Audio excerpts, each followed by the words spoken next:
अस्सलामुअलैकुम, मेरे व्लॉग में आपका स्वागत है। तो शाम के बज रहे थे 6। तो मैंने कुछ सब्ज़ियाँ मंगाई थी अम्मी से। तो यहाँ पे मैं अपनी सारी सब्ज़ियाँ धो लेती हूँ। मैं धोने के बाद ही अपनी सब्ज़ियों को फ्रिज में रखती हूँ।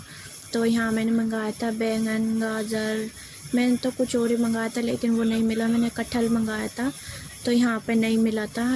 हमारे जो पास में बाज़ार लगता है उसमें नहीं मिले था कटहल। उसके लिए हमें दूर जाना पड़ता मार्केट में। तो अम्मी ये कुछ सब्ज़ी अपनी तरफ से ही लेके आ गई थी। कांदू, बैंगन, हरी धनिया, हरी मिर्च। तो ये सब्ज़ियाँ अम्मी लेके आई थी तो मैं ये धो के रख रही थी। यहाँ पे मैंने धनिया और पुदीना ये मैं अलग से निकाल के साफ़ करके बाद में धो के रखती हूँ। तो मैं धनिया भी धो के रख देती हूँ। धनिया अगर गंदा नहीं होता तो मैं सिर्फ़ उसकी जड़ें काट कर रख देती हूँ डब्बे में कर। और अगर धनिया गंदा होता है तो मैं उसको भी धोकर सुखा कर रखती हूँ। तो मैंने यहाँ पर अपनी धनिया साफ़ कर लिया था।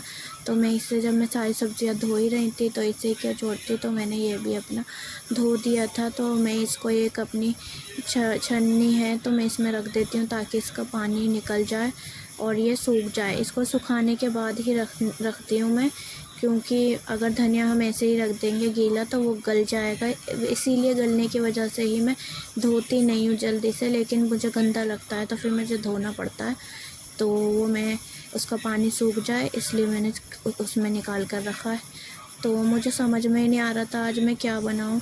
यहाँ पर मैंने पुदीना भी साफ़ कर लिया था सारा। अच्छा, हम पुदीना से चटनी वटनी तो कम ही करते हैं, लेकिन ये हम काढ़ा बनाते हैं एक, वो बहुत फ़ायदेमंद काढ़ा होता है।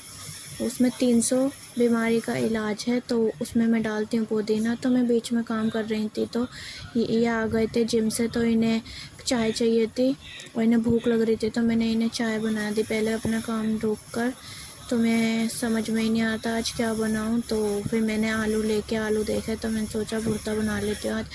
तो मैं भुर्ता बनाने लगी थी यहाँ पे। अच्छा, मेरी चाय भी बीच में रेडी हो गई थी। अच्छा, आपके साथ भी होता है कभी, जैसे हम कुछ काम कर रहे हैं और फिर हमें बीच में से कुछ और काम कोई बताते फिर वो करना पड़ता है। तो हमारा जो काम हम पहले कर रहे होते हैं वो हमें लेट हो जाता है। जैसे कि बीच में नाश्ता बना दो, बीच में चाय बना दो या कुछ भी काम। तो मेरे साथ भी ऐसा होता है। तो मैं हाथ के हाथ ही अपनी किचन क्लीन करती रहती हूँ ताकि ज़्यादा गंदी ना हो। बाद में ज़्यादा वो नहीं करना पड़ता है, हाथ के हाथ कर दो तो, वरना फिर बाद में हमें ही साफ़ करनी होती है बाद में। तो हम इसीलिए हाथ के हाथ ही कर देते हैं। तो यहाँ पर मैं प्याज काट लेती हूँ।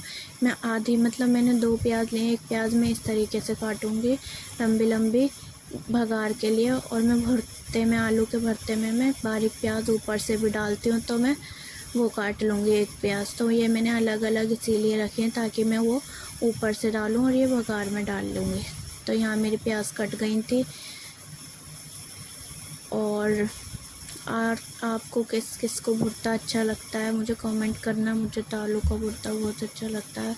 और आज तो मैं कुछ न्यू तरीके से बनाने वाली थी भुर्ता, तो मैंने सोचा आपको भी रेसिपी दे दूं इसकी। तो यहाँ मैंने अपना हरा धनिया भी काट लिया था। अच्छा, मैं यहाँ पे हरी मिर्च काटना भूल गई थी तो मैंने बाद में उन्हें हरी मिर्चों को काटा था। और मैंने यहाँ लहसुन भी काटा है बारीक बारीक। लहसुन मैं नहीं डालती हूँ भुर्ते में, लेकिन आज मैं दूसरे तरीके से बना रही थी। तो मैं सब कुछ पूरा प्रॉपर मटेरियल डाल रही थी सब कुछ। तो यहाँ मैंने भुर्ते में आपके हींग भी ऐड किया था और मैं टमाटर डालना भूल गई थी। मैं हमेशा कुछ ना कुछ भूल ही जाती हूँ, पता नहीं क्यों। तो यहाँ मेरे आलू बॉईल हो चुके थे। मैंने खोल कर देखा तो आलू कम गले थे तो मैंने दोबारा रख दिया था। कभी कभी तो ऐसा होता है आलू 2 सीटी में ही गल जाते हैं, अच्छे से हलवा हो जाते हैं, लेकिन कभी कभी गलते ही नहीं है, पता नहीं क्यों ऐसा होता है। तो यहाँ मेरा तेल गर्म हो गया था। मैंने इसमें ज़ीरा डाला और लहसुन डाला और प्याज डाल दिया। तो मैं इन्हें हल्का सा ब्राउन करूँगी। तो यहाँ मेरी प्याज ब्राउन हो रही थी तो मेरे आलू भी बॉईल हो गए थे। तो मैं हरी मिर्च काटना भूल गई थी तो मैंने बाद में हरी मिर्च काटी बारीक बारीक। तो मैंने इन्हें आलू में ही काट लिया था। तो यहाँ पे मैं अपना भुर्ता तैयार कर रही थी। मैंने डायरेक्ट मसाले उसमें नहीं डाले, जल जाते हैं। तो मैं अपना आलू में ही मिला के डालूँगी। तो आलू बहुत ज़्यादा गर्म हो रहे हैं, मेरा हाथ जल रहा था तो मैंने चम्मच से इनको दोबारा चम्मच से करा। तो ये फिर हो गए थे मेरे आलू। और मुझे आलू का भुर्ता ऐसे भी अच्छा लगता है कि बस ऐसे ही मिला लो और ऐसे ही खा लेती हूँ मैं तो। लेकिन आज पता है मेरे साथ क्या हुआ, वीडियो बनाने के चक्कर में ना मेरी प्याज जल गई। और ऐसा हमेशा कई बार होता है, मेरा कुछ ना कुछ ख़राब हो जाता है वीडियो के चक्कर में। वीडियो बनाना आसान नहीं है, वीडियो बनाने में बहुत मेहनत लगती है। तो यहाँ मेरा भुर्ता तैयार हो गया था, मैंने ऊपर से ये गार्निश कर दिया था। प्लीज़ मेरे चैनल को सब्सक्राइब कर लें अगर आपको मेरा व्लॉग अच्छा लगा।